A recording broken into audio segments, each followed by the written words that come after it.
আসসালামু আলাইকুম প্রিয় সৌদি প্রবাসীরা। বাংলাদেশ এয়ারপোর্টে 7টি নতুন নিয়ম জারি করা হয়েছে। যারা বাংলাদেশ এয়ারপোর্টে যাবেন অথবা বাংলাদেশ এয়ারপোর্ট হয়ে আপনারা সৌদি আরবে আসবেন, আপনাদেরকে বাংলাদেশ এয়ারপোর্টে 7টি নিয়ম মেনে চলতেই হবে। এখন কিন্তু বাংলাদেশ সহকারে বিশ্বের সব কয়টি দেশে নতুন যে ভাইরাসটি আছে এটি কিন্তু ইতিমধ্যে ছড়িয়ে পড়েছে।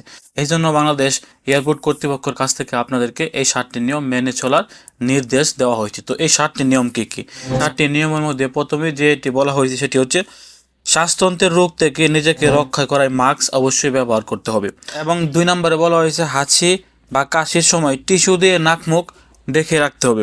3 নম্বরে বলা আছে ব্যবহৃত টিস্যু অবিলম্বে ঢাকনাযুক্ত ময়লা ফেলার ঝুড়িতে ফেলা এবং হ্যান্ড স্যানিটাইজার বা সাবান দিয়ে হাত ধুতে হবে।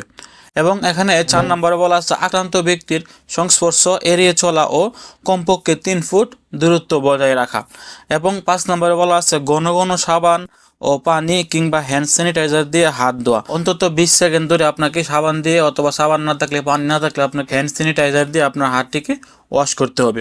এবং এখানে 6 নম্বরে বলা আছে অপরিষ্কার হাতে চোখ নাক মুখ না ধরা, মানে আপনার হাত অপরিষ্কার না, এক্ষেত্রে আপনি চোখ নাক বা আপনার মুখে যেন হাত না দেন।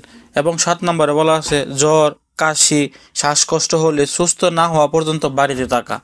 আপনারা যদি এরকম অবস্থায় থাকেন তাহলে আপনাদেরকে বলা হয়েছে আপনারা যতক্ষণ পর্যন্ত সুস্থ না হবেন অতক্ষণ পর্যন্ত আপনারা এয়ারপোর্টে বা বিদেশে না আসার জন্য আপনার টিকিটটি কিছুটা পিছিয়ে নেওয়ার চেষ্টা করবেন যদি আপনি জ্বর কাশি বা শ্বাসকষ্ট আপনার থেকে থাকে।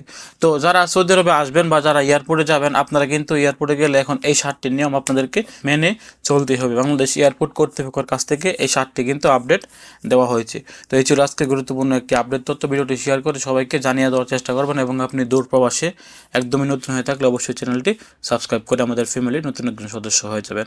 ভালো থাকুন সুস্থ থাকুন দূর প্রবাসের সঙ্গে থাকুন। আসসালামু আলাইকুম।